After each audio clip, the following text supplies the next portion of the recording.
Good evening. Good evening and welcome to our second session of Engaging Religion and Politics. Here with my co-host, Neal Hicks. We are at the American Baptist College in Nashville, Tennessee, and we're grateful to host this, particularly even in this room, a room where many great orators of social discourse have spoken. And we think we have assembled a group of individuals tonight to try to speak to this moment of engaging religion and politics. At this time, I'll turn it over to Neal. Yeah, well, I'm really happy to be here tonight with you, Davey, and just want to give a shout out to those who are sponsoring this.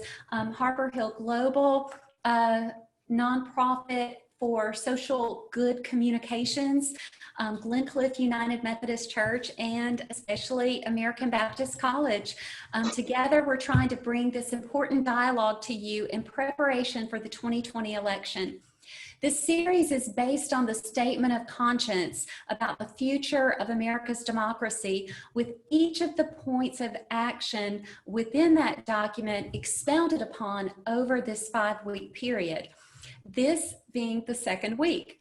So the link to the statement of conscience is provided on the Harbor Hill Global Facebook page. Okay, Davey, it's time to bring on tonight's speakers. All right, I'm going to introduce Reverend Neal Christie, who is the Assistant General Secretary at the United Methodist Board of Church and Society and directs educational opportunities, including worldwide trainings, workshops, seminars, and internships.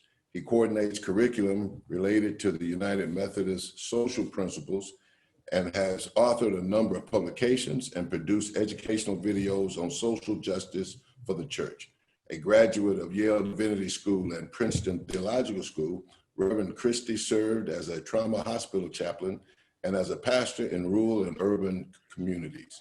These experiences helped him form a passion for exploring how people's spiritual journeys connect with experiences of marginalization and our common struggle for justice. Sorry for that interference there okay, there we go. I want to introduce Hurunnessa Fariad. We had to be the women on tonight's panel because it was going to be all male. But Hurunnessa is the head of outreach and interfaith at the All Dulles Area Muslim Society, which is better known as the Adams Center. She oversees the outreach and public relations effort of the center to educate the DC area and the national community about the Adams Center and about the American Muslim community it serves. Hurunnessa is also the founder and co-host of the Sister Act podcast, along with a female scholar on Christianity and female rabbi co-host. The podcast focuses on lived experiences of life, faith, and resilience as American women from the 3 Abrahamic faith traditions. Conversations centered around shame, stigma, rights, and social justice issues, and how faith addresses these topics. All right, thank you. Now I have the pleasure of introducing Rabbi David Saperstein, designated by Newsweek magazine as the most influential rabbi in America, and by the Washington Post as the quintessential religious lobbyist on Capitol Hill. For 40 years as director of the Religious Action Center of Reform Judaism, David Saperstein represented to Congress and the administration the Reform Jewish movement, the largest segment of American Jewry. From 2015 to 2017, Rabbi Saperstein served as the United States Ambassador at Large for International Religious Freedom, carrying out his responsibilities as the country's chief diplomat on religious freedom issues. In this capacity, he served as a principal advisor to Secretary Kerry and President Obama on issues of international religious freedom, and traveled widely as America's advocate for religious freedom across the globe.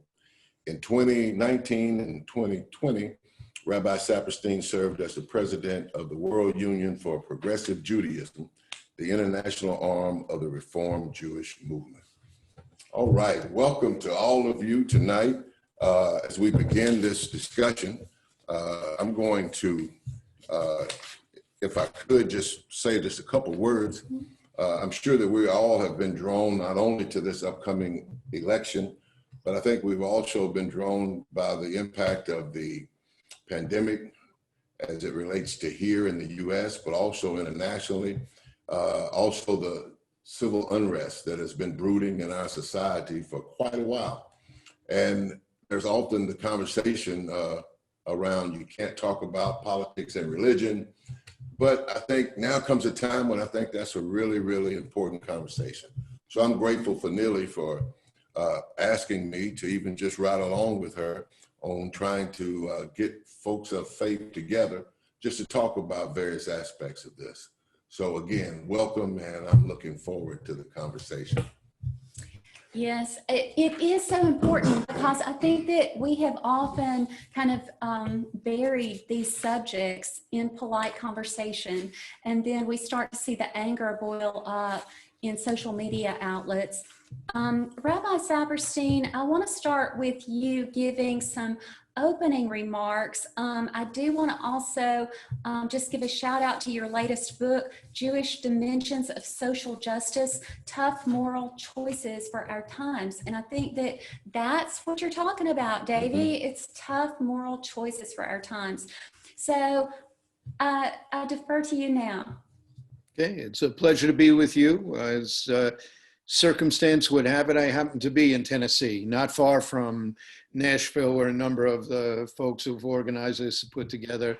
So it's really a pleasure to be back in the state and really a wonderful opportunity to engage again with religious leaders, religiously motivated individuals who care about social justice issues back in Tennessee.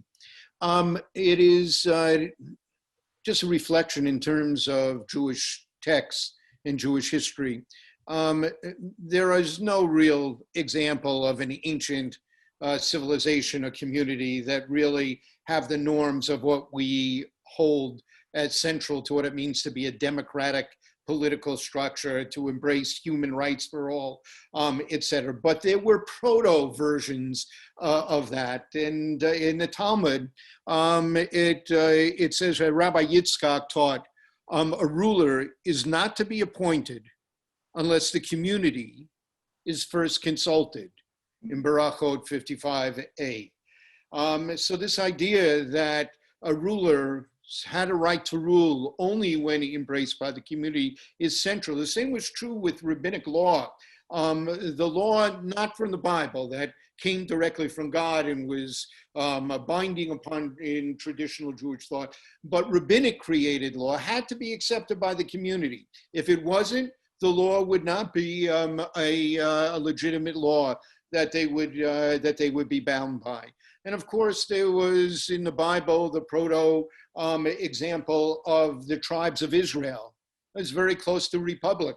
The leaders, the elders, the wiser people in the tribes would get together for times of emergency, representing each of the individuals come together, like our Republican form of government today. Indeed, Samuel Langdon, the president of Harvard, during the time that the Declaration of Independence was written, cited that as an example of God's intent for a perfect republic that America should be founded on. And the entirety of Jewish law in the Talmud began to be compiled at the time that Jesus of Nazareth taught, was based on the notion that no longer would the law come down from heaven, but after the majority of the scholars, the leaders of the community, would the law be shaped.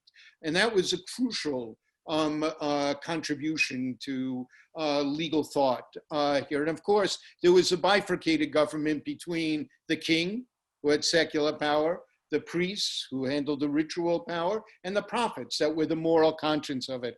And that kind of different set of roles speaks to us across the millennia, to us today, where our religious communities have to be a prophetic witness. And one of the ways that we do that is through the vote.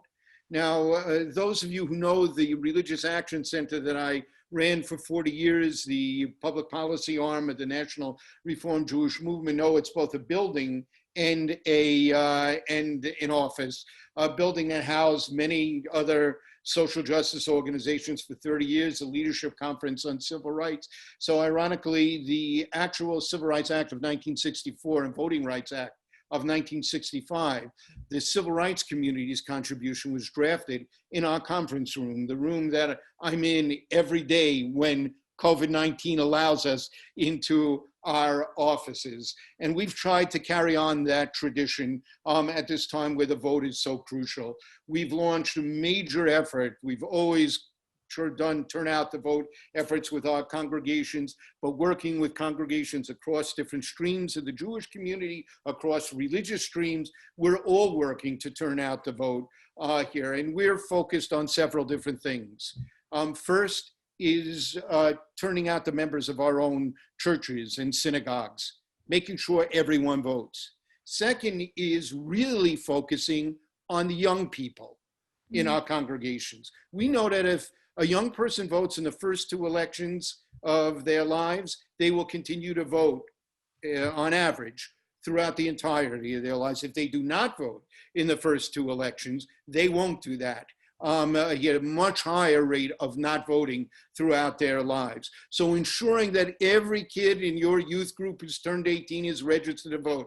Every kid who's gone to college from your church, your mosque, your temple, your synagogue here is registered to vote. Whether they're voting where their college is, if they're in person in the college, or they're voting from their home here, that they are voting those first years and actually calling them on that day or setting up a mechanism to email them or text them to be sure that they voted is a crucially important part of it. And of course, what we're all concerned about is the voter suppression.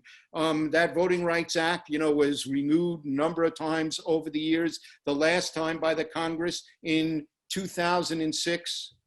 You know what the vote was in 2006 for the renewal of the Voting Rights Act? In the Senate, 98 to nothing. And in the House, 390 to 33. Overwhelming bipartisan consensus. But the world has changed. In the Shelby case that really limited the application of the Voting Rights Act means we've seen people in increasing numbers, millions of people purged from the voting, many polling places closed, ID requirements that bear no relation to what is actually needed to prevent fraud, and there is so little fraud that take place. I'm mindful in North Dakota that they passed the rule saying you had to have an address that had a street address, thereby almost disenfranchising large numbers of Native Americans who on the reservations do not have, that use PO boxes, et cetera. Fighting against that, ensuring people have a right to vote. That fight goes on now. It goes on in the courts, but it also goes on in your community, making sure political leaders in your community do not act to prevent people from voting, making sure there are poll watchers there from your community, making sure that everyone who is entitled to vote, who wants to vote, has the ballot and is able to do it either by mail or by early voting or on that day. We're in this together, and the religious communities of America can make a big difference. Whether you're a Republican or a Democrat, every American has that right to vote. It represents our religious values. It represents what America means. And I'm proud to be part of this interfaith coalition that has lifted up voting as a centerpiece of what our religious values call for at this moment. Thank you so much. I think we'll work our way back. We started in alphabetical order, so we'll go in reverse. So Ms. Fariad, we'll go to you next.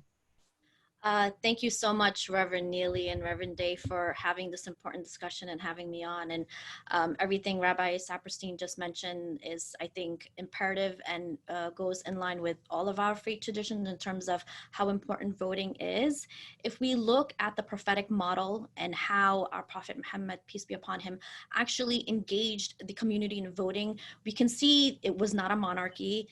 Everyone was asked to give allegiance to their leader, someone who was competent, someone who understood the law, someone who was able to enforce the law, and someone who was fair and just. And all these things are criteria, as we can see throughout history, in making sure that we're electing people who are actually representing not just us, but those who don't have a voice. So when we look at the sayings of God in the Quran, our holy book, the word witness comes up a lot. We have to be witness to justice. We have to be witness for those who need our voice to carry on for their rights. We need to be a witness not only just to oppression and racial inequality, but also a witness to our own aggression that we might impose on other people. So God is not just going to ask us about what did so-and-so do to so-and-so, and did you stand up for that person?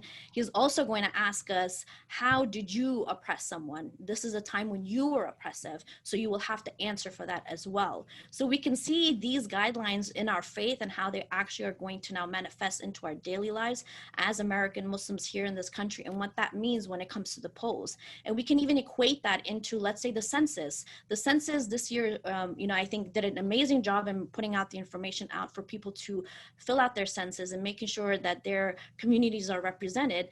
And I was on a talk with the U.S. Census at the Washington National Cathedral in February, and we were on a panel discussion, and the Black community felt alienated because their voices weren't being heard and their voices weren't being counted. And why is that so?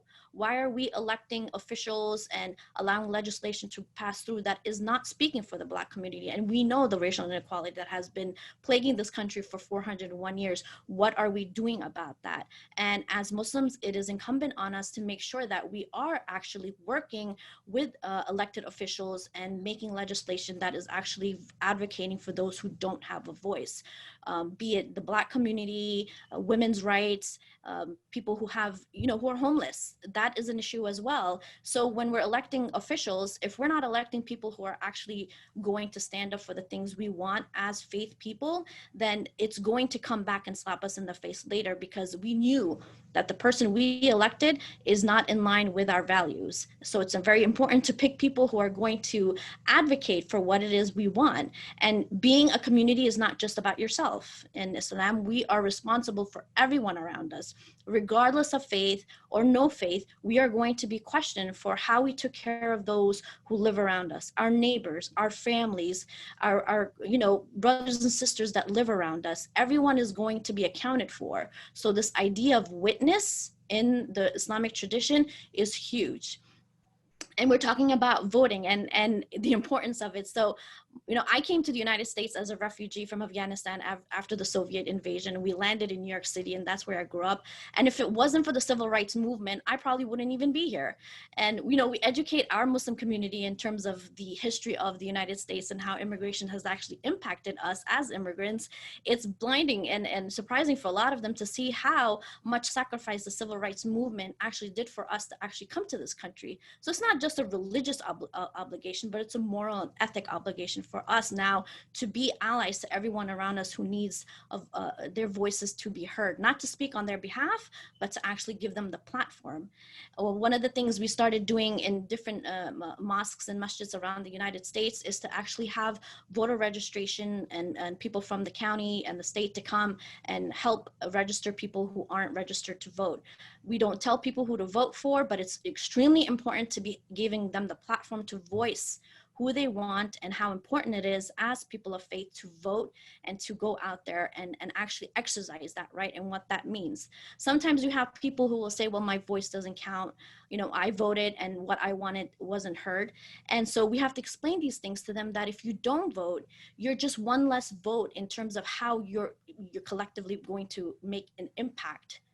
Right? Maybe not right then and there, but in the long term, it is going to make an impact.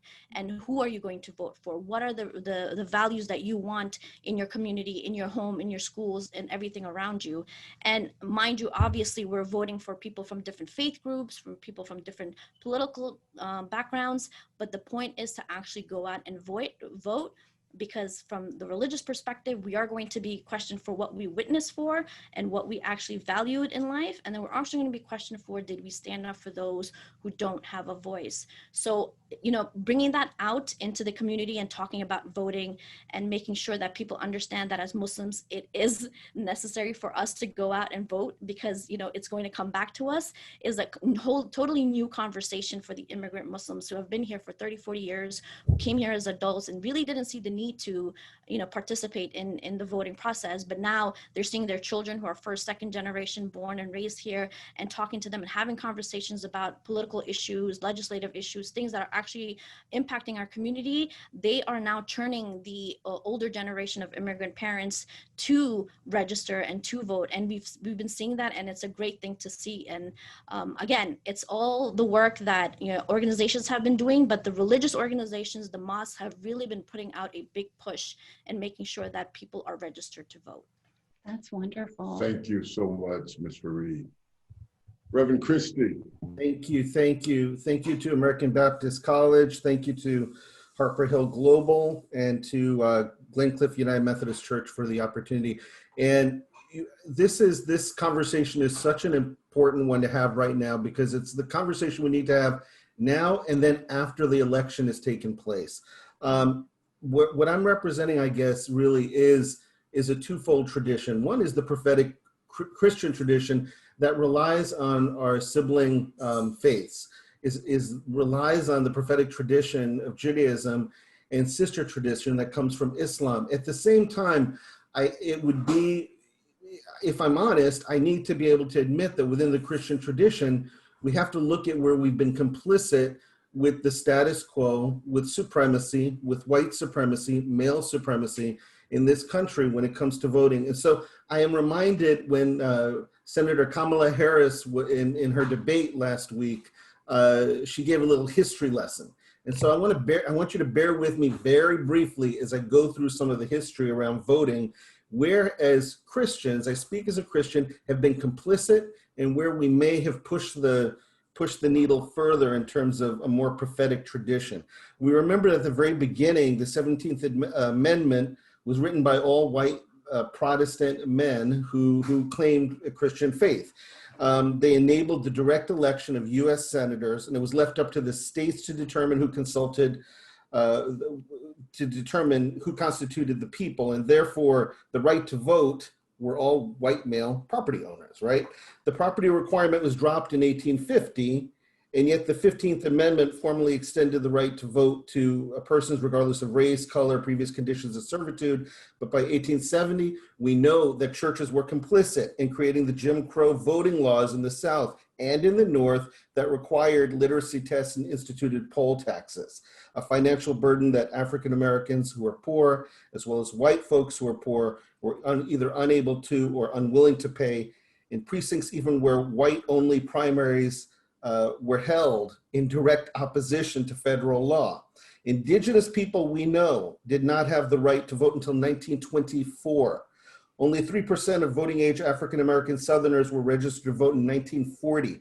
The generation that led to the greatest amassment of wealth, capital for white communities, generational wealth that will be passed down. Women were extended the right to vote in 1920, but it wasn't until the Voting Rights Act of 1965 that the federal government finally banned any test or device to qualify voters on the basis of literacy, education, or fluency in English.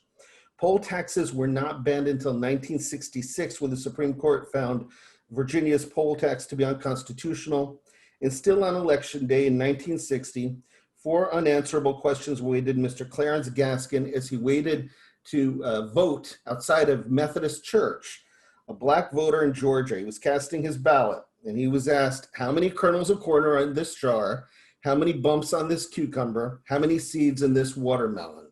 And how many bubbles in a bar of soap? Are we surprised that Clarence didn't bother guessing one of these poll officials, these questions, and these poll officials admitted that there was no right answer? These were all people who are members of a Methodist church.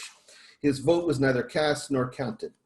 I want to refer back to a comment that Reverend William Barber made this summer in front of the White House as we came together to protest the murder of yet another black a body, another person. What he said was Jim Crow did not retire. He went to law school and launched a second career. Meet James Crow, Esquire. Elections have consequences. And in the way that the elections have been manipulated, it's something that we've got to name. We've got to name complicity when churches have not questioned why people are given an inordinate burden when it comes to their vote and when their vote has been struck down. I go back to a comment that was made by Rabbi Saperstein regarding the Voting Rights Act. These laws required voters to present a government-issued photo ID in order to vote. They offer no meaningful fallback options for people who do not possess one of these IDs. In North Dakota, we know a federal district court found that when the state enacted its current ID law, 20% of Native Americans, indigenous people, lacked qualifying ID. Texas allows voters to use a handgun license to vote, but not a student ID from a state university. More than 80% of handgun licenses were issued in Texas in 2018 went to white Texans, while more than half of the students in the University of Texas system are people of color, students of color. 2 years ago, Tennessee imposed new hurdles for third-party voter registration drives in response to an act led by young people, and these were young people of faith. 90,000 voters were registered ahead of the 2018 election. But then Georgia enacted an exact match law mandating that voters' names on registered records must match exactly their names as approved forms of identification. 80% of Georgia voters blocked by the state's exact match voter registration were people of color in 2018. So these laws we need to look at state by state, the number of people who have been purged from the roll, and what is it we can be doing as people of faith who are called to keep vigilance. I speak from the United Methodist tradition in particular, and this is what our Book of Resolution says. We hold governments accountable for the protection of the rights of the people to free and fair elections, to the freedoms of speech, religion, assembly, the petition for redress of grievance without fear of reprisal, the guarantee of rights to food, clothing, shelter, education, healthcare. We assert the rights of historically underrepresented racial and ethnic persons to non-discrimination in voting, including access to public accommodations. So what can we do? The General Board of Church and Society, the agency that I work with, what we're focusing on are these things, and I want to share them with you. And we do this as an act of faith. First, we challenge the false and racist narratives of widespread voter fraud. This is something that will come up in our churches. I am convinced of it. We show up, we support safe, accessible, fair elections. This means advocating for extended voting times, making sure that volunteers at voting stations have personal protective equipment, taking advantage and promoting the locations of mail-in ballots and making sure they know where polling locations are found, they're physically accessible to all. It means we call our representatives and demand that every vote be counted. It says in our social principles that the community provides the potential for nurturing human beings into the fullness of their humanity. Primary for us in the gospel is the understanding that all people are important because they are human beings created by God, loved through and by Jesus Christ, not because they have merited significance. And so language of derogatory nature with regard to race, nationality, ethnic background, gender, sexuality, physical difference, do not reflect our value for one another. They contradict the gospel of Jesus Christ. And I commend the statement that you have called folks to sign. This is fully consistent with United Methodist Social Principles teaching. Second thing I would share is this.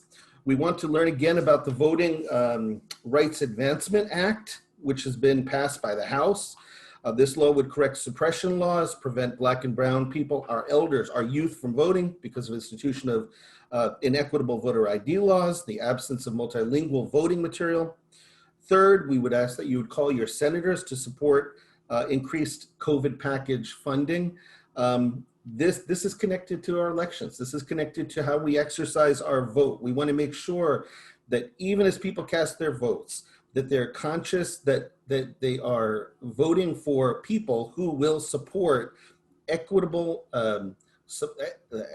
remedy for what our country has gone through.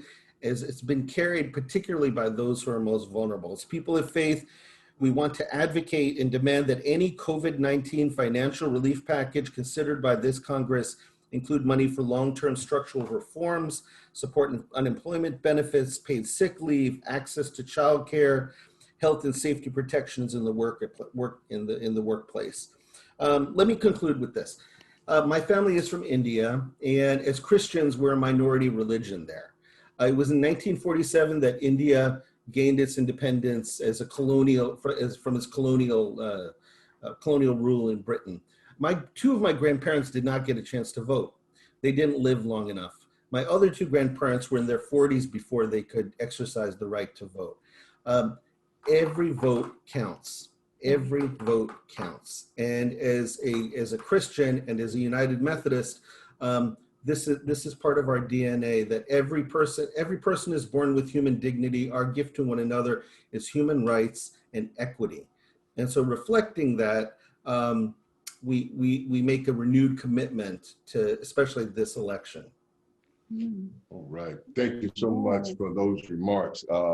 I want to get right into asking you a question. I seem to have connected a theme through your opening comments, and I think it's even more apparent as we look at our Abrahamic connection, that we all understand God to be a God of justice. And so from that and looking at this narrative, this national narrative that seeks to, when it's convenient, to keep the discussion of politics and religion separately, sometimes often filling in issues of piety and other type things, which may have some import, but maybe not the conversation to have right now. So from each one of your positions, give me just a little bit, if we could keep it to 2 minutes each. How do you see this, and what needs to be done, in your opinion, to address this in a substantial way, so that as our individual faith traditions move forward, the idea of voting and civic participation become part and parcel with our faith? I hope that's a decent kind of question. I talk too long, I know, and it gets out of whack. Is that kind of clear? If it is, I'm going to start with you, Rabbi. Give us 2 minutes or so, and then we'll move to, I want to try to mix it up here in a minute, but go ahead, Rabbi. I'm not entirely sure I got it. Are you asking what are the issues we need to be concerned about now? Well, based on what I heard through your singular theme about God being a God of justice, and from my perspective, and even from talking and being in company with other faiths, there's this great reluctance to really give a full-bore conversation around the connection of politics and religion. Okay. That in some places, and even in some denominational things from my own Christian background, and that there's this reluctance. But listening to you all give your opening statements, you connect that so vividly with your faith. Yeah. And so why is it that seems to be missing in other places within our faith traditions? And what do we need to do to reconnect that? Right. So let's separate two things. One is whether or not the religious communities of America have an obligation to offer a prophetic witness to our nation, to speak truth to power. It is what historically we've done. You can't take the Bible seriously, either the Hebrew scriptures or the New Testament. You can't take the Quran seriously without having the idea that people have an obligation not to stand idly by the blood of their neighbor, where they see evil, where they see cruelty, where they see oppression and persecution. People must speak out, and we have the right to do that under the Constitution. We have freedom of speech, the same freedom of speech, the same freedom of press, same freedom of assembly, same freedom to petition the government for redress of grievances, in addition to our free exercise of religion that everybody else has in America. So this is a country that welcomed us in our historic role of speaking truth to power. That's separate from, can we get involved in partisan political activity? And there, for tax laws, you're free to do it, but you can't do it using tax deductible money through your churches or the salaries that your churches pay, et cetera. You can't endorse a candidate or a party, and you can't oppose a candidate or a party. But you can, in an election, do a number of things as a 501c3. One is, if there are referenda on your ballot, that's like lobbying, and lobbying, you are allowed to do a certain amount of advocacy as part of your prophetic witness for all churches in America, all mosques, all temples, all houses of worship in America. So there's a referendum on the ballot, you can speak out on those. You can speak about issues in the election, but you have to be careful that a reasonable person would not see that as a disguise for suggesting who you ought to vote for.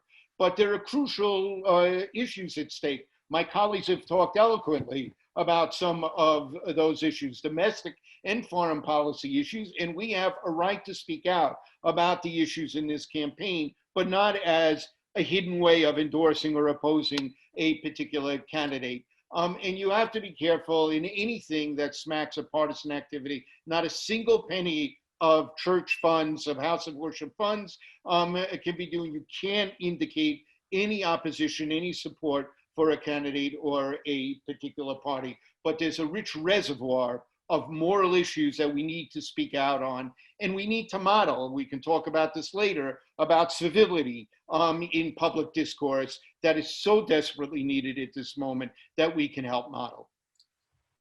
Thank Thank you. you. Thank you. Ms. Fariad. So thank you, Rabbi Saperstein. He said it so eloquently, and I'm not sure if I could add anything more to what he said, except that it's, we talk about separation of church and state as an issue, and then we talk about how places of worship can actually encourage our community into going out and voting about things that are political. And those two things are very separate. Just because there's one issue there that stops us, that does not mean we cannot, inform our communities about the issues, about the platforms of the candidates, about who they are, what they stand for, and exercising that within our space. As a 501c3, we actually have candidates who come to Adams Center on Friday prayers, both Republican, Independent, Democrat. If they want to come and speak, we don't stop them. They come and speak to our congregation after Friday prayer, and each Friday prayer at our main center holds about 700 to 800 people, and they talk about their platform. We're respectful for all of them, and they get to speak, and then afterwards stand outside and talk to our congregation, and they get asked questions, and our community is very engaged in making sure that they understand what their platform is about. And that's part of the process, to be able to give our community that platform where they can meet the candidates, ask their questions, and then make a sound and really a great decision about who they want as that person in that office. So it is actually incumbent on us as a religious organization to give them that platform, not to make the decision for them, but to allow them to interact with the candidates, to see the issues, and actually make sound decisions that are actually affecting the community as a whole. And that goes hand in hand in terms of how we believe as people of faith, and being able to accommodate our community. Because again, like I said before, there are people who are new to this country, they don't know what's going on. We have to educate them in that process and give them the resources that they need so they can make the decision they feel is really good for their family and the community at large. Thank you. Reverend Christie. So yeah, it's a great question. It's a question I feel like every week, either I receive this or one of my colleagues receives this. And it's usually from a United Methodist who's upset by a position that we've taken. And they wonder, who says you can speak for me? Well, we're not saying we speak for you. We're speaking basically what the United Methodist Church's positions have been.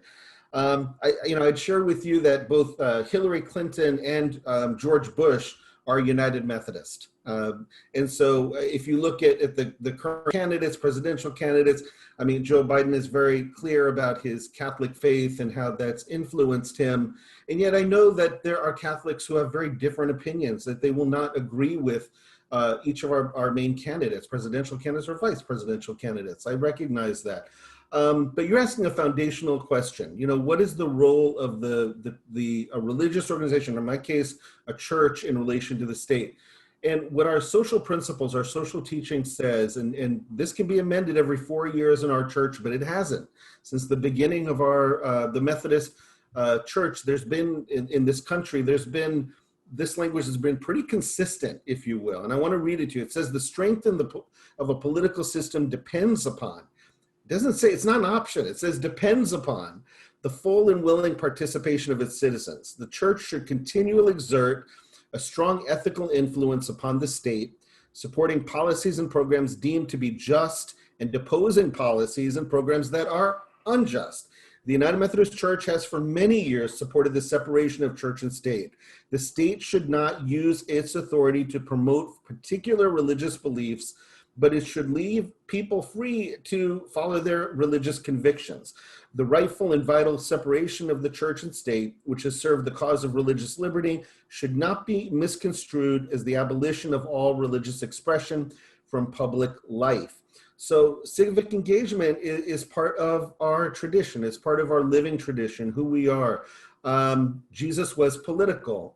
Jesus was executed for political crimes, as were the followers of that movement. And we revere, we look at the past. I think it's important for us to recognize, well, how is our faith as Christians putting us on the line today? Who are the frontline protesters who are the most vulnerable and who are the most attacked? Because what motivates them is to live into their Christian faith. What does it mean for someone to a polling station, being there to register folks to vote, being there as they vote? It's not a surprise that we see religious organizations taking it upon themselves to provide that service to the larger community. In the United Methodist Church, and I would argue, and I agree with this, we must always be political, but we ought never to be partisan.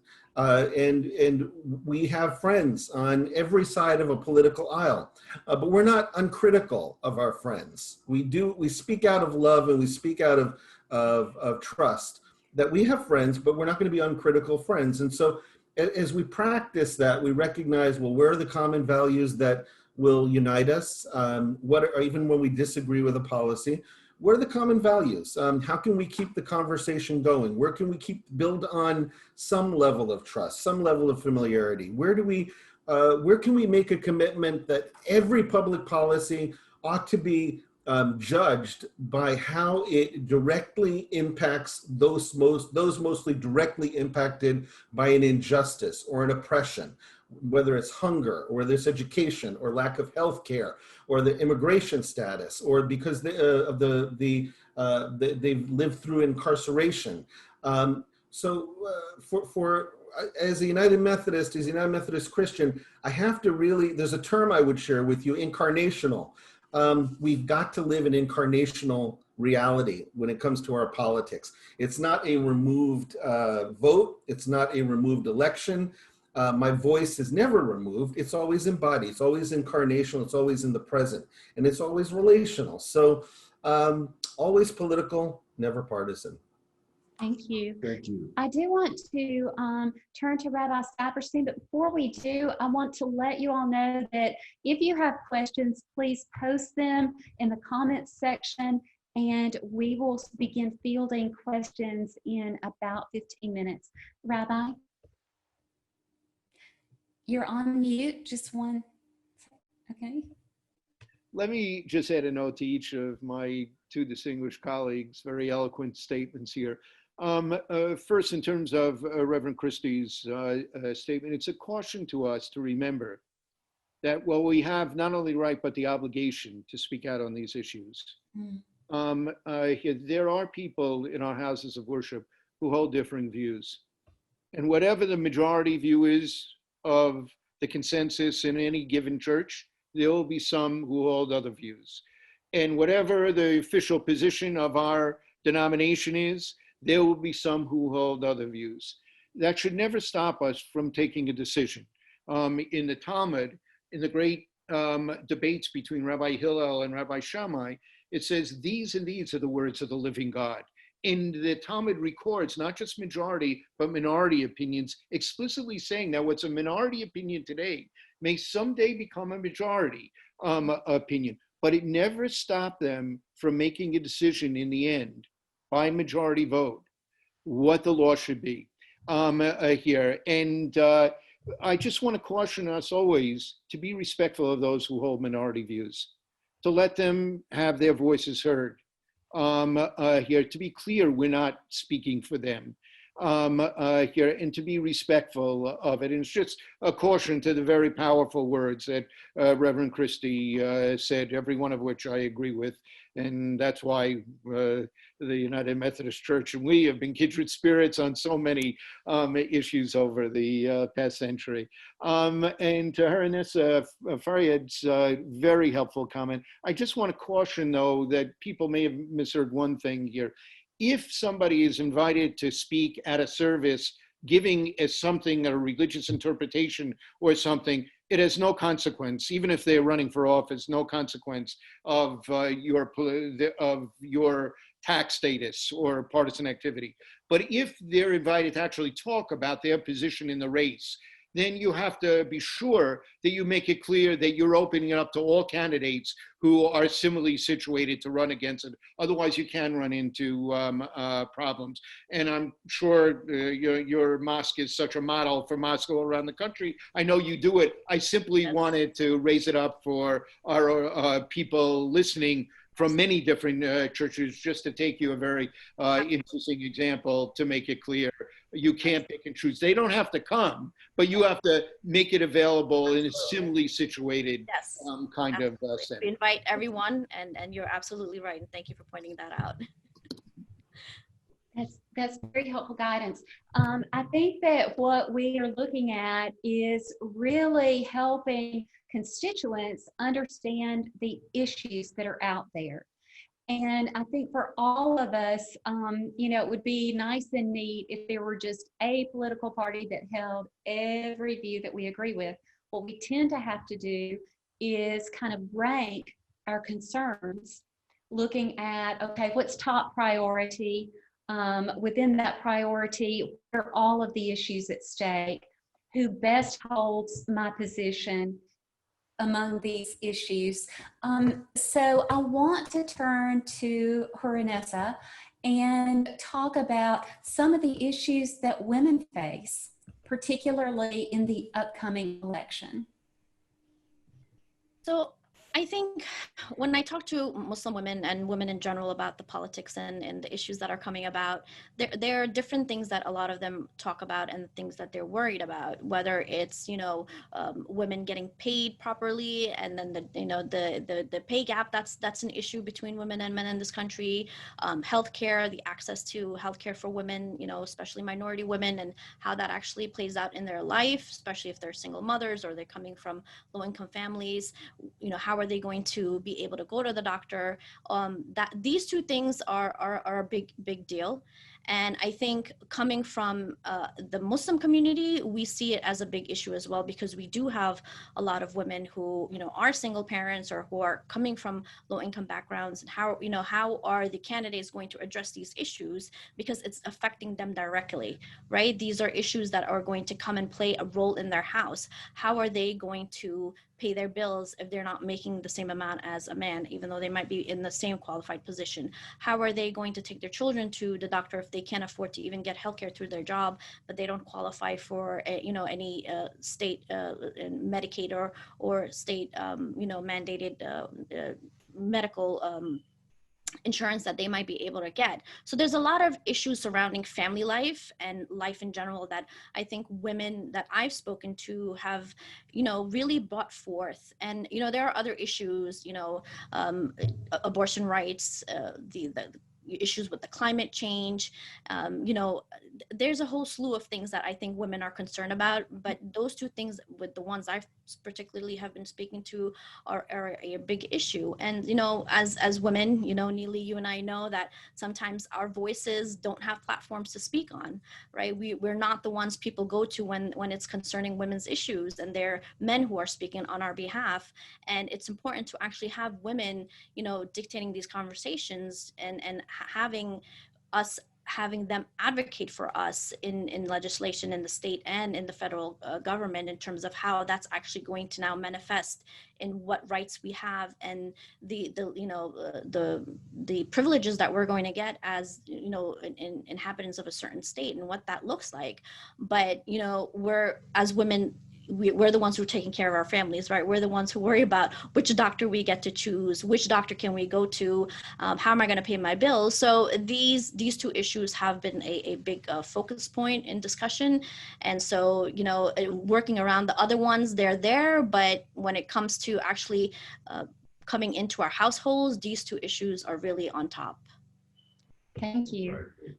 I think you spoke about abortion, and Rabbi Saperstein, you spoke a little while ago about civility in discussion, and I want us to talk about this elephant in the room because there's a lot of people out there calling Democrats baby killers.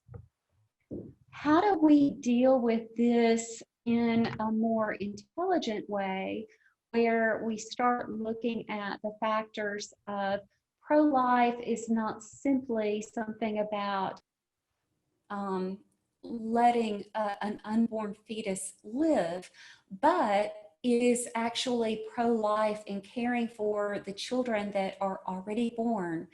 It's about providing a living wage. It's about all of these other factors that help us really give rise to children living healthy, holistic lives where they're educated and they're cared for equally, no matter the wealth of their parents. So Rabbi Saperstein, I want to turn to you and give you that hard question. How do we talk civility? You brought that up. Well, look, the hardest, most difficult issues in a democratic society are those that pit valid moral principles against each other. Mm. And nothing exemplifies that more than the issue of abortion. Both sides are absolutely clear they're right here, that a woman is a moral decision maker in her own right who can determine what to do with her body as a core principle. No state should ever impose that on her. Here, is a bedrock decision, a position of people who are pro-choice. And the idea that at some point, from the moment of conception or at some point, what is growing in a woman's body is a potential human life that needs to be protected is an equally powerful moral idea here. And I say this as representing a community as very pro-choice and a very strong choice there. This has been an uncivil debate for a long time, long before the problems about civility that have mounted up more recently. And I'll talk for a minute more about this. I will come back to the broader issues of hate speech, hate acts here, the incivility of the climate today here. But this has gone on for a long time, and there are ways that people who want to do it, can just model civility and work with each other to model that. But there are also ways to find common ground. I mean, particularly for those who believe in contraception, a little harder with those who don't believe in contraception. But for those who do, the idea that, an abortion should be rare and safe about it, we can actually give more strength to recognize that providing both sex education and access to reproductive technologies to young women, we've cut the unwanted pregnancies of teenage women in half in the last 30 years. That's one of our great achievements, social achievements of what we've done. We can do a lot better in terms of that.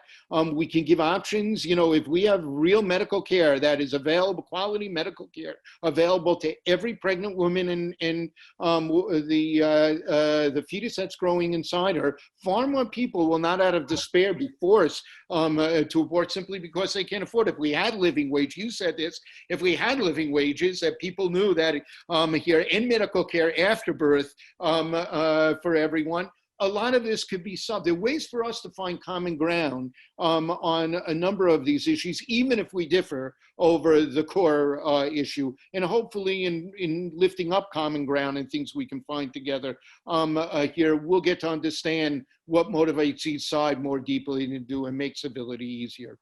Yes. Okay. I want to give Reverend Christie and Sure. Mr. Yeah. I mean, it's been opportunity said so to- well. I think really the United Methodist tradition has been divided on when it comes to reproductive justice and reproductive health and how best to move forward. And I recognize that there is a huge spectrum within the Christian tradition when it comes to our understanding of autonomy, who is how to be responsible for one's body, how we define responsibility. But the United Methodist Church's position is fairly clear that we would like to see abortions safe, legal, and rare. And what does that mean? And it's as Rabbi Saperstein has said very clearly, it means caring for the person, the whole person, and that means their economic well-being. It means their psychological, their physical well-being, their place within the community. The United Methodist Church has had a very clear position when it comes to contraception, though. And I'm not going to say that's distinct within the Christian traditions, but it's been at the forefront, in my opinion, of the Christian traditions to make sure that contraception is more than adequate, that it's accessible, that churches actually have sex education built into a curriculum. And when I say that to some United Methodist churches, they're a little surprised. But there was a time for decades through the 50s, 60s, and 70s where curriculum that was theologically founded, biblically literate, represented the best of our tradition of honoring a person's experience, our tradition, our ability to reason together and to think intelligently about an issue, and what the scripture says. That we talked about this. And I kind of mourn the fact that most United Methodist churches have not built that into what they understand as part of their discipleship and part of their formation. In fact, their spiritual formation for members of the church, and in particular, the younger members in the church. When it comes to policy, I work on Capitol Hill. The United Methodist building is catacorner to the United States Supreme Court. And every year I see on the anniversary of Roe v. Wade, thousands and thousands of marchers coming to make their opinion known. And I'm amazed at the number of young people who come. Majority of them are Catholic, and that shouldn't surprise us. But what really baffles me is when it comes to contraception. And I have not had a healthy theological debate with folks in a church around contraception. And I think that we need to be able to talk about that. We need to also see how far the church is willing to go in making sure that we avoid unplanned pregnancies. And then what churches are willing to do. If they say they are opposed to abortion, well, how are they living up to that? How's their congregation participating in alternatives? And I recognize, again, in my own church tradition, we have very, very different opinions on this. And as a pastor, I took women to give birth because their partners wouldn't go with them. And I also took women to clinics to receive the care that they needed and that they decided for their own bodies. So it's a very personal issue, and it's one that we've got to continue to struggle with theologically. Thank you. Ms. Fariad. Oh, sorry. I thought I'm the one who started this conversation. Oh, you know what? You are right. You are. But I'm sitting here and I know that, and I'm going to give way to Lindsay, but as you all are talking, I'm just writing down so many questions and things I want to ask here. So I got a little bit caught up in all of what you're saying that I'm appreciative to hear this from these perspectives, and I hope that the folk who are with us are also. You have something else Thank there? you. Yeah, well, okay, so we kind of dove deep into that one issue, and Rabbi Saperstein, you talked about how you hope that we would come back to the civility from a higher level. I think we see this year a lot of trigger words used that are meant to create a knee-jerk reaction. Words like socialism, fascism, communism, you know, these kinds of things. So how do we deal with this? I take note of your middle name, Rabbi Saperstein, that it is Nathan. And Nathan is one of my favorite people in the Bible because he spoke truth to power when he spoke to King David, and he had a choice of how he spoke to him about his wrongdoing with Bathsheba, and that he spoke in a way that evoked out of King David a sense of what he had done wrong. If Nathan had yelled at him, probably he would have just been killed, you know? But instead, he evoked that deeper sense from that well within King David of what was right and that he had acted so wrong. So how do we use language in our day now to really get to the heart of issues and look at these past the labels that are being thrown at us? Yeah, I'm sure that there are people in both political parties that when one president or another is in the White House, really wish they had an opportunity to stand before them to say, "Thou art the one." Here, so very powerful that you lift up the Nathan resonance to this particular moment. So let me begin by just saying something about a comment you made before about wish there were one party that covered all of our issues. And I'm playing a little rhetorical game and saying what I'm about to say. I really don't. Because as you look back over the last century, one of the great things was if you look at all the social achievements that happened, the labor movements and the women's rights movement, the environmental movement and the Great Society programs and the hunger programs and the housing programs, here the educational programs, every single one of them happened because of a bipartisan coalition of decency on Capitol Hill. And multiracial, multi-ethnic, multi-religious coalitions of decency that themselves were bipartisan in every community across America. Here, we've lost that today. And it is a dangerous thing because if ever we needed that kind of cooperative effort to solve the enormous problems that if we don't solve them, 33 million people lost jobs. What are we doing for it? We know that we need to have a healthcare program that works for everyone.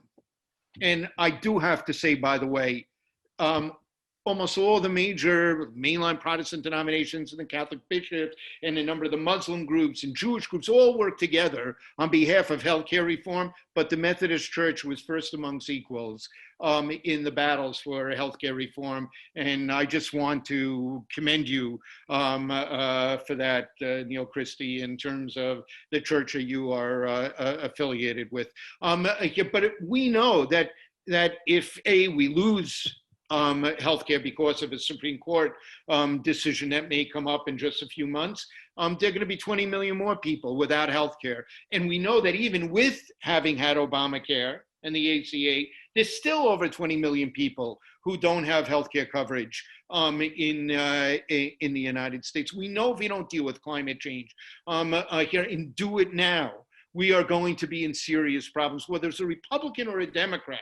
There used to be consensus on these things. That's why I lifted up that 2006 vote, 98-0 on behalf of voting rights in this country, how different things are now about it. But if you'll indulge me to go a little bit longer than usual, for me, this is part of a moment in America where we're seeing a rise of hate speech, and hate speech fuels hate actions about it. Here, we've witnessed the degradation of civil discourse first in the dark corners of the internet, and then more publicly exacerbated by the anonymity of social media and the stamp of approval of too many leaders that are beginning to use that kind of rhetoric themselves. Dr. King said, after the bombing in Birmingham, that those 4 young girls who perished have something to say to every politician who has fed his constituents with the stale bread of hatred and the spoiled meat of racism. They say to us that we must be concerned not merely about who murdered them, but about the system, the way of life, the philosophy which produces the murderer. Here we're coming to grips with race in this country. It is long overdue that we are doing that. We have to do that. And we can't forget about the other original sin of America matching slavery, and that was the genocidal activity against Native American populations. Both people of color, particularly African Americans, Native Americans, are so disproportionately hurt because of COVID-19 here. But finally, just keep in mind that hate crimes, hate actions are not just merely murders and beatings and arsons and desecrations. They're nothing less than attacks on the values that are the pillars of our freedom and the legal and political and social guarantors of our freedoms. They're betrayal of the promise of America. They erode our national well-being. And those who commit those crimes do so fully intending to tear us apart, the too often frayed thread of diversity that bind us together and make us strong. They seek to divide and conquer. They seek to tear us apart from within, fomenting violence and civil discord.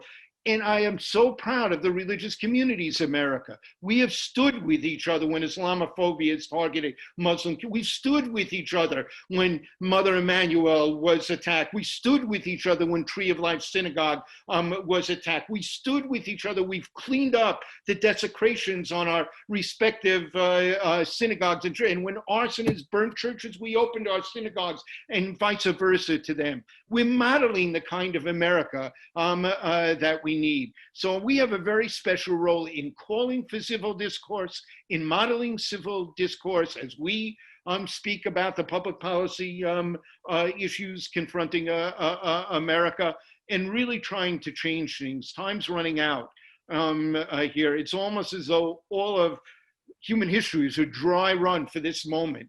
We're the first generation that, because of technology, does not have the benefit to make the same mistakes that have been made from time immemorial. This time it counts, and the religious community's voice of conscience is needed more than ever. Thank you. Powerful. All right. Well, can I pose just a slightly different question to Ms. Fariad and then to Reverend Christie?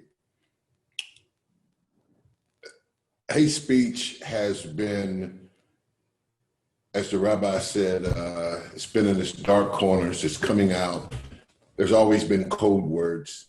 And for certain communities, mine being one, indigenous folk, immigrants, we have a history of varying levels of hate speech.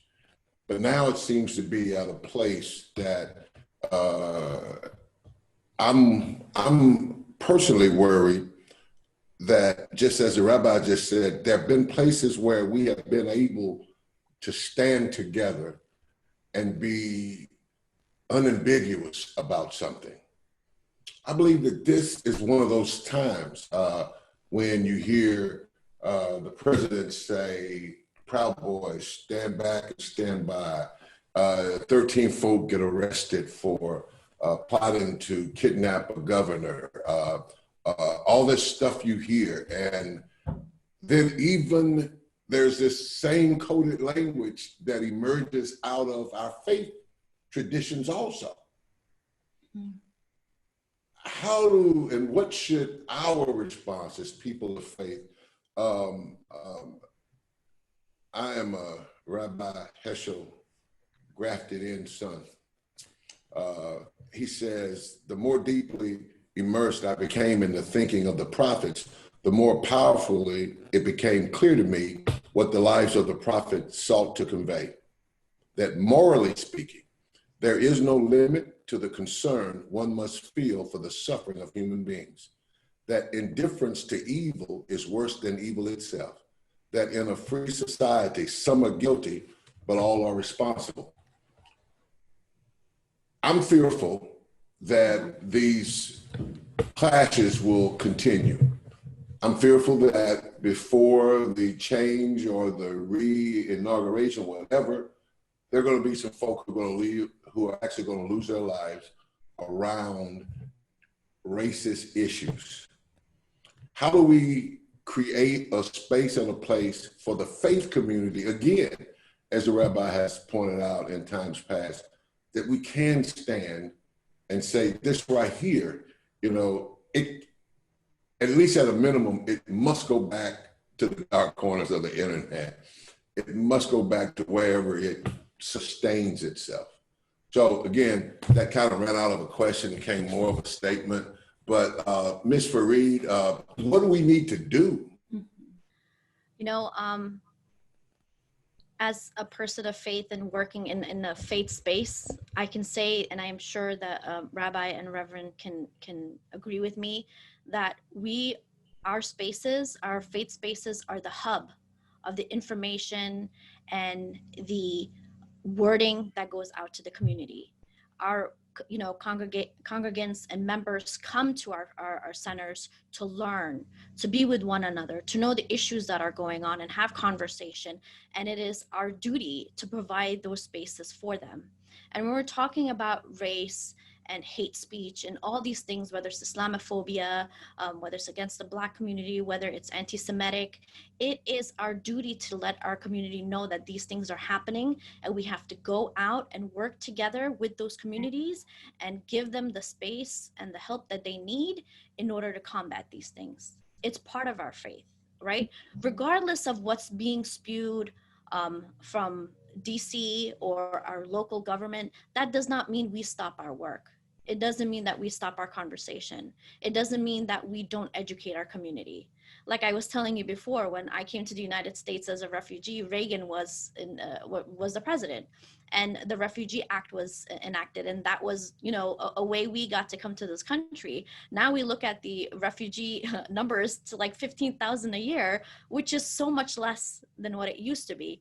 How do we tackle these issues, right? Does that mean that we're going to stand quiet and say, oh, it's okay, it's happening, we're just going to push it to the side? No, because the foundation of this country is not about that, right? And within our community right now, and let's take the issue of racism, and there's racism within the Muslim community against the Black community because they don't understand what has actually happened. So it's incumbent on our faith spaces to teach the community the history of racism in this country, and that's something we started. So we actually have a 4-week program in October where I moderate the event, and we're teaching our Muslim community about the history of racism in this country, the 401 years, because for the most of them, they don't really even know the history. They don't understand what racism means.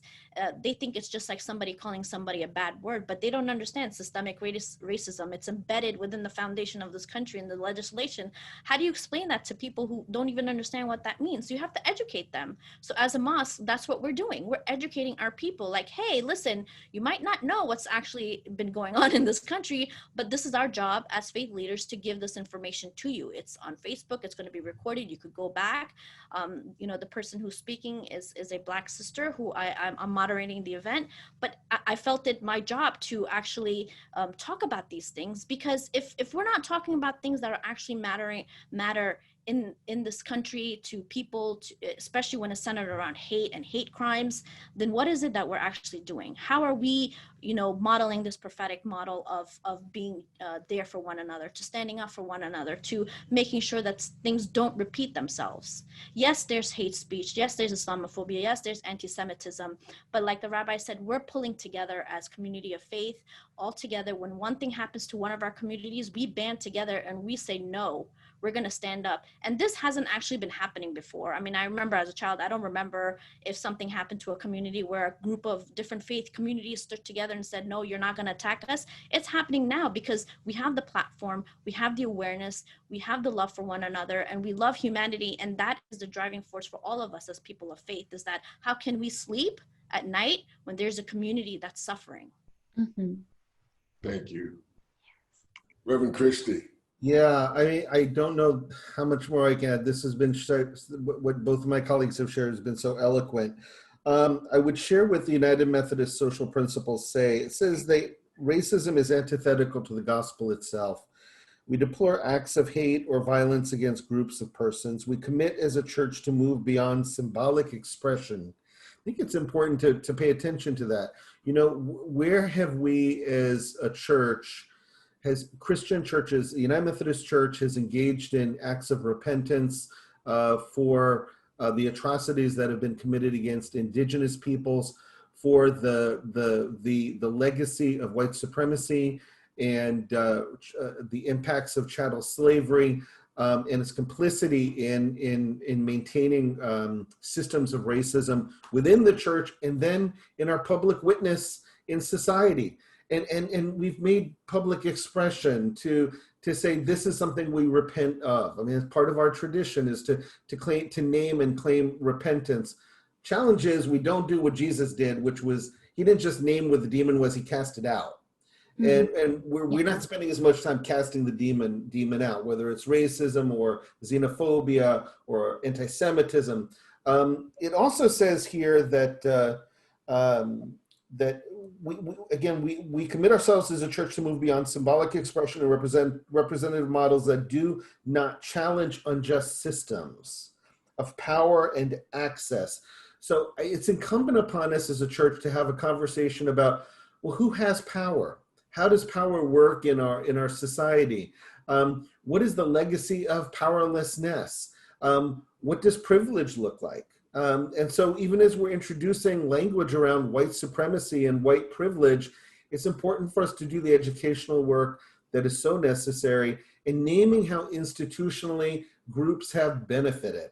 Where and what is the impact, the long-term impact. We assert the obligation of society and people within a society to implement compensatory programs that redress long-standing social deprivation of racial and ethnic persons.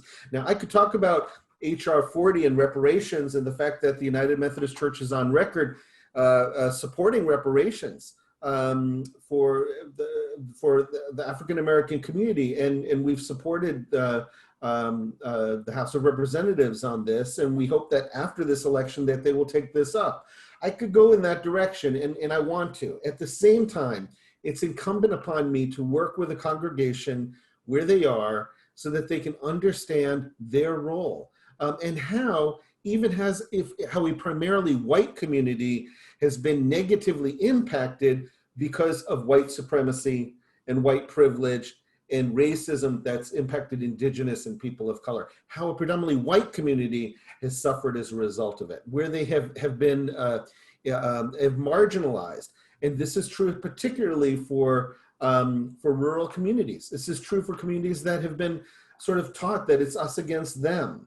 And what I'd like to do with groups, as I work with groups, is help them. And I'm going back to something that that Rabbi Saperstein had said earlier in terms of civic engagement and civil conversation, is helping groups to understand that we don't just live by a position that we take, whether it's a political position or a theological position, but every one of us has an interest that we represent. And it's okay to name what those interests are and to recognize that we build affiliations and friendships and familiarity based on those interests. But that's who we are. We're not just the positions we take. We're not just that group of interests that we hold. We also are people who have a value and culture and tradition. And that goes beyond the interests that I put out there. It's something that may bind us across gender, across class. Certainly for religious traditions, we have common values around hospitality and tolerance and justice and mercy and compassion. But within the Christian community, naming that, where we have differences of political opinion. And if we can't agree on some of our values, I encourage groups to get to the needs. What are your needs? What are the basic generic needs that cross culture, that cross race, that cross economics? What do we all need to live a human life? We all need air. We all need a sense of security, belonging. We all need food, don't we? So what are the basics? And when those needs are frustrated, what happens? we start to act out in places of anger. We escalate that to the point of violence. So helping people distinguish beyond the rhetoric of a political or a partisan label to whose interest do you represent? How did you get there? What values do we have in common? What values are distinct that we can learn from one another? We can't agree on this. How can we at least get some needs met, right? That'll keep us all, that'll create a more humane reality for us, and then also a better planet that we have to share together. So it's a long journey.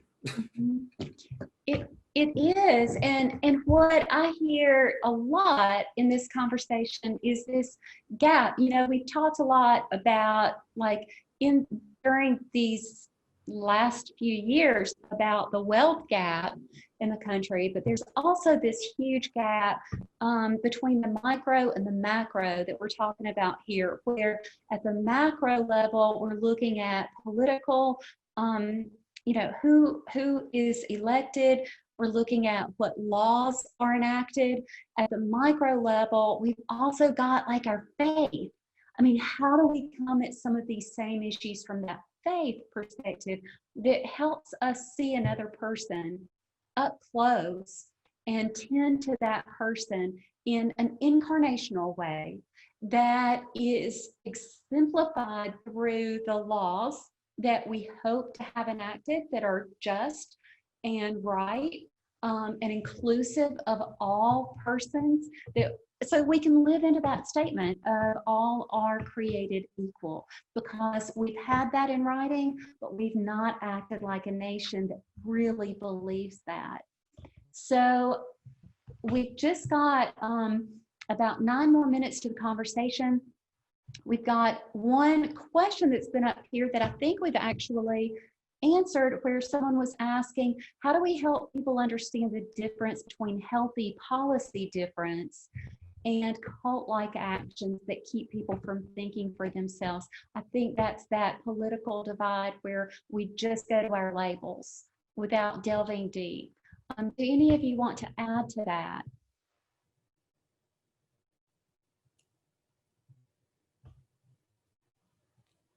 Okay. Part of this has to do as well with what's the right role of religion in elections. And, it's fine for candidates to talk about their religious identity. It's fine for candidates to talk about religious issues. There's a debate in America about how to best balance out religious freedom against civil rights protections, a very vexing battle. And we have the normal constitutional issues, the separation of church and state. It's fine for them to talk about that. But it becomes a problem when religion is used as a weapon here. There shouldn't be a religious test for office, and we have to be respectful of that. And sometimes churches and certain religious groups here, every person ought to vote by their conscience. So, like the Catholic bishops have always said, we have what our statements say. We have our bishops' pastoral letters, but when you walk in the voting booth, you vote your conscience about it. There are other faith traditions in which particularly more authoritarian religious figures instruct their people what to do. And when that happens, it really does become problematic.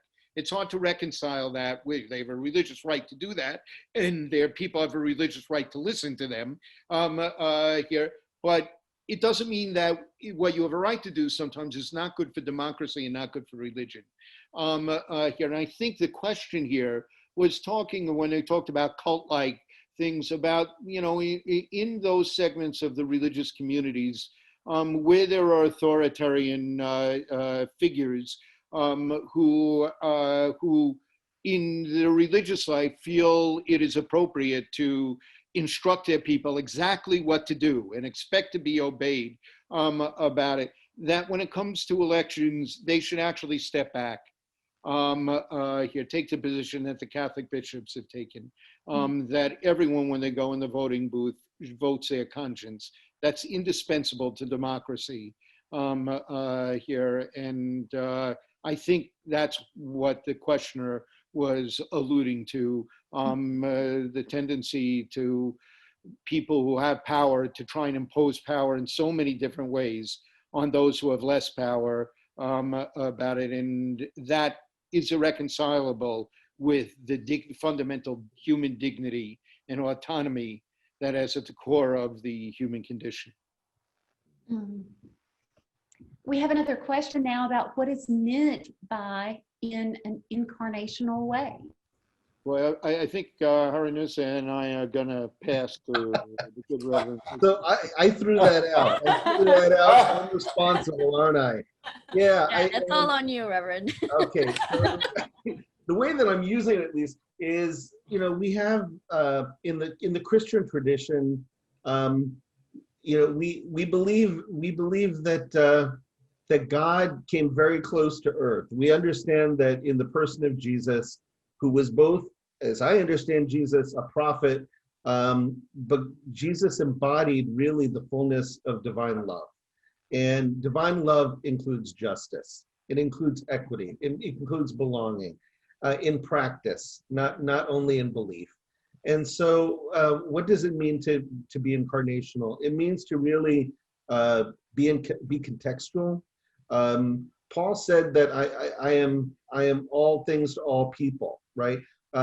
St. Paul was a missionary for the, you know, he was the apostle, chief of the apostles in our Christian tradition, with the ability to move throughout the Roman Empire because he was a citizen, and to preach a gospel that there is hope, that there is a belonging that goes beyond our ethnic identity, that there is life beyond what we understand as death, that there is a larger understanding of God's common good, in the language that the Christian tradition would use, is the kingdom of God.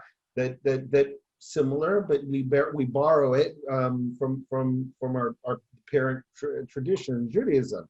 So what does it mean to live incarnationally is to really embed oneself within a context. And as a Christian, I want to be able to embody the very best of to be the most Christ-like person I can, and to build that kind of a community, a beloved community that John talks about in the gospel, and that Dr. King talked about quite a bit. A beloved community, which again is an equitable community. It's a just community. It is a tolerant community. It is a hospitable community. It is not based out of fear. Public policy based out of fear has very little room in an incarnational community. It also means for me, connecting persons who are, who may be from the outside, looking at a system, a social system, and contributing positively. So understanding that there are persons who try to fix injustice structurally, but they're not necessarily embedded within the community. They haven't necessarily heard the voices of those most directly impacted by an injustice. And it's important to bring those persons who are living that reality with persons who have the ability to make some of those policy changes so that they can be in conversation with each other. And I think that's where some help, that's where the incarnational work happens. And I guess I'll just add a little on the end of that from my own Christian understanding, is that being made in the image of God, yes, makes God in me. So as I be in the world, do people see the God in me? Mm-hmm. So as I embody the God that is in me, do I wrap my life up in that to where you can see that? For me, that's I know we can go in our Christian way that has kind of hijacked the word incarnate, but I think there's a larger universal sense for all humanity that the great mystery was a part of us all. And if that's there, how do we see that?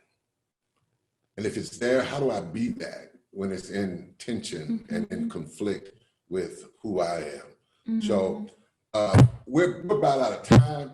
I'm telling you, when 90 minutes goes quick for me, it means something to me. This has gone really quick for me. I've got me a couple sermons already right here, just in notes that I will be using. I am so grateful for your time, your expertise, your passion to this. It is my hope that someone has listened. And I even think just moments like this for me make space for what we try to do in trainings and make us more tolerable of others. But to hear you speak candidly and clearly around issues that are part of your own faith conviction, I appreciate that. And I thank you for taking your time to even speak those words, and particularly for me, in a place where I found my voice in the chapel of American Baptist College. I would count that when I tell the story now that there have been other voices here other than John Lewis and C.T. Vivian and others, but Rabbi Saperstein and Reverend Christie and Ms. Fariad also spoke words of justice and hope in this place. Right here in this space. In this space. And for me, that is sacred. And I definitely appreciate your time on this evening. Yes. Good work. Thank you. And I have to turn to you, Hurunnessa, because this is the 100th year anniversary of the women's right to vote. And so I want you to give a shout out to women to get out there and vote. Oh, okay. Thank you. So, ladies, you don't know how important it is for our voices to be heard. Make sure you're registered. Make sure you go out and vote. There's many different ways for you to get your voice heard. So please make sure it is heard. We can only do this with your support. You don't understand how this election is so important, not just for us as women, but for our children and our future and the future of this country. And you know that no matter what anybody says, and throughout all of our faith traditions, women's voices matter. And we have to step up to that plate, and we have to take it and we have to run with it. Don't let anybody tell you or make you feel that you're inadequate or your voice is not important or that your choices don't matter. We matter. We have to make sure that we're up in the front of all these lines, making sure when those polls open in your area, you're the first in line. Get your vote, get your kids out, get your children, if you have adult children, get them out to vote as well. It's so important to make sure that we are all together in this, and how important right now voting is in 2020. You have no idea, but it'll go down in history, and you can say to your grandchildren that I was part of this movement, that I was part of this voting process that made such a big change for me and my children and the future of this country. And I was part of that, and I'm going to be a proud woman going out there and voting for 2020 elections. Yay, yes. And we just want to say to all of you out there that we want you to vote. So get out there and vote, mask up, okay? Wear your mask. And I've got mine right here. Wear your mask, keep social distance as you vote, but get out there and vote. Your voice matters. Thanks to all of you for being with us tonight. Good night.